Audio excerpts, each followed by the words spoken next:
friends, welcome to the channel. I'm Olivia, and if you've never seen my face before, you can consider me your fragrance fairy godmother. So for today's video, I am back with another affordable fragrance haul. So what I've done is I've gone to discount stores like Ross, TJ Maxx, Marshalls, and found fragrances that are $20 and under. Now, a lot of the fragrances that I'm talking about in today's video, I have not tried myself, so this is going to be somewhat of a first impressions. So I can't really speak about the longevity or the performance of it. It's just going to be what I get on first sniff. I feel like a lot of the time I am talking about some egregiously expensive perfumes on this channel, and I want to make sure that this is a place where everyone feels safe, no matter what your budget. And if we're working on a micro budget, $20 and under, we want to make sure that we're not wasting that. So I've got 10 fragrances to review for you today that I find to be quite frequent flyers. Fragrances that I see at discount stores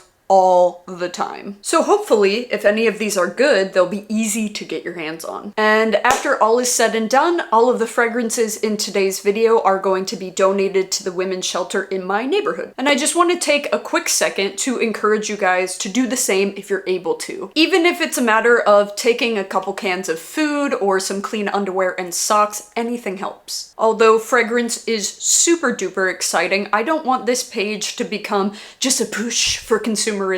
I want to make sure that we're working together as a community to take care of each other. So if you have the means to take care of your neighbor, please, please, please do so and join me. So without further ado, let's see if these ultra affordable fragrances are any good. Starting off strong today with a fragrance that I used to have in my collection. I have since decluttered, but now I kind of want it back. That is CK Into You by Calvin Klein. And this is categorized as a citrus, aromatic, fresh, spicy fragrance. In the beginning, you are going to be met with a tangy, juicy blast of bergamot. And there is a cactus note in the breakdown, but I honestly think it's just there for a little bit of shock value because I'm not smelling anything that comes off green and fleshy. And I'm not even certain that I would agree with the classification of aromatic and spicy. There's a little touch of that, but in the base, you get a warm combination of amber and vanilla. So it starts off bright, sparkling, tangy, and juicy, and then goes into a creamy, woody sort of scent. It's very fresh and bright and uplifting, would be really good for hot weather,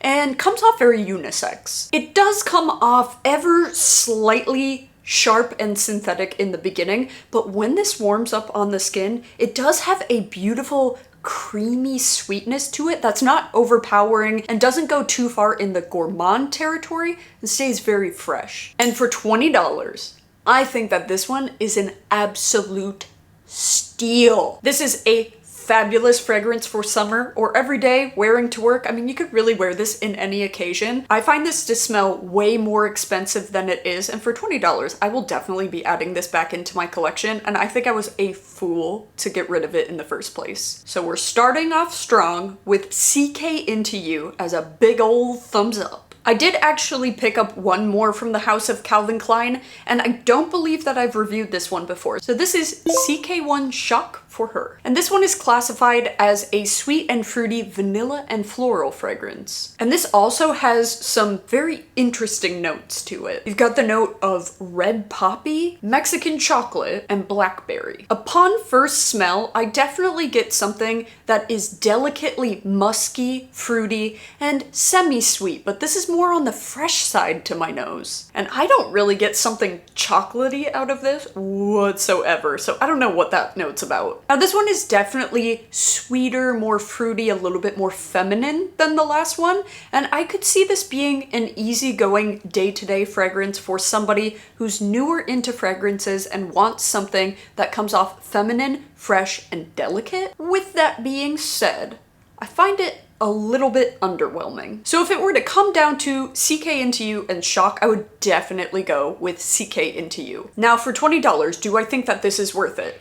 I do. I just wish it had a little bit more oomph to it, you know what I mean? But if you like something subtle, I think you would like this. So it is a thumbs up, but it's just not as enthusiastically a thumbs up as the first one. Do you feel what I'm saying? Another frequent flyer brand that I see there all the time is Elizabeth Taylor. And I don't know about you guys, but I have an inherent bias when it comes to the fragrances because I just assume that they are going to be a little bit dated, but I will be happily surprised if that's not the case. And this one is called Gardenia. Oh, I should mention that all of the fragrances that I picked out, I was trying to aim for something that would be good for spring, summertime, hot weather, so that's where I'm going with all this. And this one is classified as a green white floral. Now I am most definitely getting a strong, bright gardenia, and to some people that can smell dated. For me, I really love a gardenia, but this doesn't smell like a natural gardenia where it would typically have that creaminess, but this smells very bright and watery and fresh, and upon the first smell, it almost smelled like gardenias next to a chlorinated pool. Not that it smells like chlorine, but it almost has a sunscreeny sort of feel to it. We also have the note of lily of the valley that's making it that very bright, fresh, sheer, almost slightly cosmetic sort of touch to it. And it's drying down a little bit sweet and musky. I actually really enjoy this. I think that this is a very springtime floral. It feels very watery and dewy and fresh, like green, crunchy leaves and fresh, bright blossoms. It does smell a little bit synthetic, but I don't mind that so much because sometimes a very natural gardenia can smell a little bit like creamy, milky cat pee. So I think the synthetic quality is actually kind of saving it in this case. But I'll give a fair warning, I do think a lot of people are going to feel that this is a bit of a mature scent profile just because the note of gardenia is so common in classic perfumery.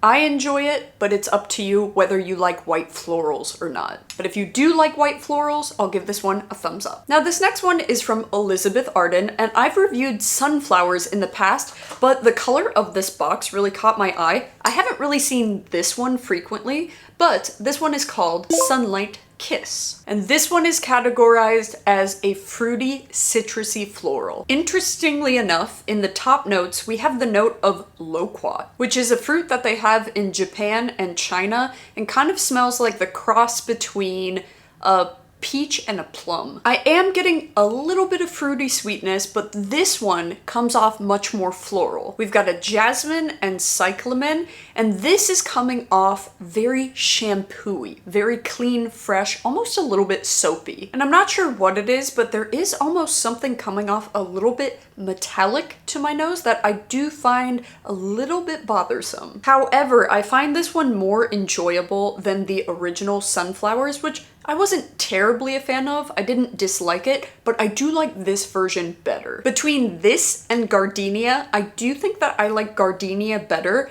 but if you like the scent of a very floral, soapy shampoo, I think you would like this. So I'm gonna give this one not necessarily a thumbs up, but not a thumbs down. We're gonna go sideways. I think it would be heavily dependent on how it marinates on your skin because sometimes those metallic notes can get even more intense as they sit on your skin. Mind you, I'm just smelling it on a paper. Unfortunately for our next fragrance, we have a little bit of a casualty. All of these fragrances were wrapped up in plastic wrap, and when I opened this DKNY Be Extra Delicious, the box was soaked. And it must have been marinating for quite some time because when I smelled the damp cardboard, it almost smelled like damp cardboard soaked in perfume with mildew. And I was on the phone with my dad and I physically gagged, like loudly. And he was like, "What the hell just happened?" I was like, "Ugh, cardboard." Now back in the day, I used to wear DKNY Be Delicious in the green and the red, and I haven't smelled this one yet, the extra version, so I'm super excited. I can kind of smell it on the cardboard, but I don't want to judge it from that. So we'll spray it out. Unfortunately, I won't be able to donate this one, so I'll toss this and I'll grab something else from my collection to bring over there, so that way we have an even 10. Unfortunately, this one is just gonna have to go in the bin. And this one is categorized as a fruity, sweet caramel floral. We've got some fruitiness coming from pear and blackcurrant. We have a total hodgepodge of florals. We have peony, heliotrope, gardenia, and then in the base we have an ambroxan and a caramel. Now this one definitely comes off the most sweet out of all of them, but there's something about the acidic quality coming from the citruses in the beginning mixed with the sweet caramel in the base that this one is a little bit cloying and a little bit bothersome. It almost has a slightly rancid scent to it, almost like stomach acid. Now there is a heavy possibility that this bottle has went off. It's expired because of the leaking that it was doing in the package. I can see underneath it that it smells nice, but there's something about it on the paper right now that just smells spoiled. It almost smells like tooth decay and stomach acid mixed with a cute perfume. So I don't even feel right rating this one to give it a thumbs up or thumbs down because I think I got a dud. So I'm glad that I checked these out before sending them off because I would hate to give this to somebody because I don't want anyone to get a rash or something like that. So for now, we're gonna say no rating on this one. Another fragrance house that I see at discount stores all the time is Guess, and I know that I've talked about Seductive Noir in the past, but it's been a really, really long time, so I wanted to refresh my memory. So let's start with Seductive Noir. So this one is categorized as vanilla, aromatic, and powdery. The aromatic quality is coming from some sage. We've got a bit of powderiness coming from some iris, and we've got a vanilla in the base that does give it a little bit of sweetness, but that's actually very balanced with some vetiver that gives it a little bit of an earthy quality. And I know a lot of people feel like this one smells like Mon Guerlain, but to me, Mon Guerlain is so lavender, and lavender can be really, really sharp. And in contrast, this is sage, which to me still has that very herbal, bright, kind of almost medicinal sort of quality to it, but it's a little bit softer, a little bit more palatable to my nose, so I actually prefer this. If you see this one, grab it, because this is another one that for the price point, this smells way more expensive than it is. And you could just tell people it's Mon Guerlain. It's that perfect mix of herbal meets sweet and creamy without being too sweet, where it then turns into like cough syrup smell. And I could see it being seductive, but I actually find it a little bit more cozy because of that iris. There's a warm, fluffy sort of quality to it. So this one, this is a big old thumbs up. This is a double thumbs up. And this next one is from the same Seductive line, but instead it has an orange packaging and it's called Flirt. And this one is classified as a vanilla woody white floral. So I'm definitely getting some bright fruity freshness in the beginning. So we've got some pear and bergamot, and I'm definitely getting a sweet pear. Not as tangy and citrusy, but definitely that juicy, sweet pear. That's really nice. This one has an orange flower, but it definitely doesn't come off too heavy. This is actually really nice. This has an orris root that's going to give a similar feel as iris, but instead is going to be a little bit more creamy than powdery. Almost think of like hair conditioner. But I'm getting something a little bit spicy, and I see that there's olibanum in the base, which is a resin and another name for frankincense that does have an ambery, slightly spicy tree sap sort of feel to it. And as it's drying down, I'm definitely getting something a little bit more woody, but it doesn't go too heavy or dark. I like this one a lot. I actually think I might like it better than Seductive Noir. That's super pleasant because it's juicy and fruity in the beginning.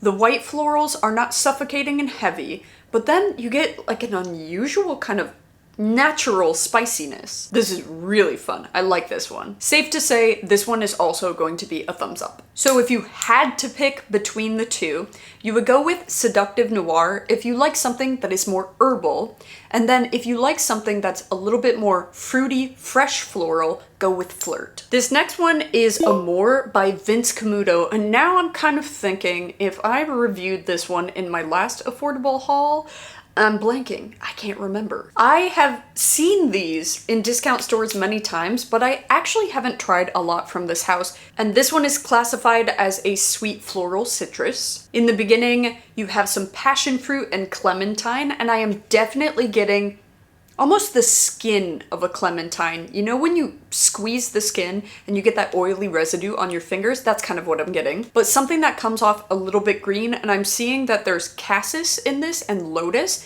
giving it almost a green, slightly oceanic touch. Now, I won't lie to you. This is a fresh floral. It's a little bit sweet and fruity, but this one feels kind of muddled. It's not bad or offensive, but this one definitely comes off a little bit more synthetic and kind of smells like the culmination of all of the fragrances in the women's fragrance department at Macy's. It's not bad, it's just very vague. And considering that we've had pretty good success so far, I actually think that I'll give this one a thumbs down. Not because I think it's bad or that people are going to dislike it, but I think that we can do better. Even with 20 bucks, we can do better. So this next one is Ellis Love, and I'm really hoping that this one is going to be a good option because for 20 bucks, this is a 3.4 fluid ounce bottle, so we get a big old boy for the price, so let's see if it's any good. This one is classified as a woody patchouli warm spicy.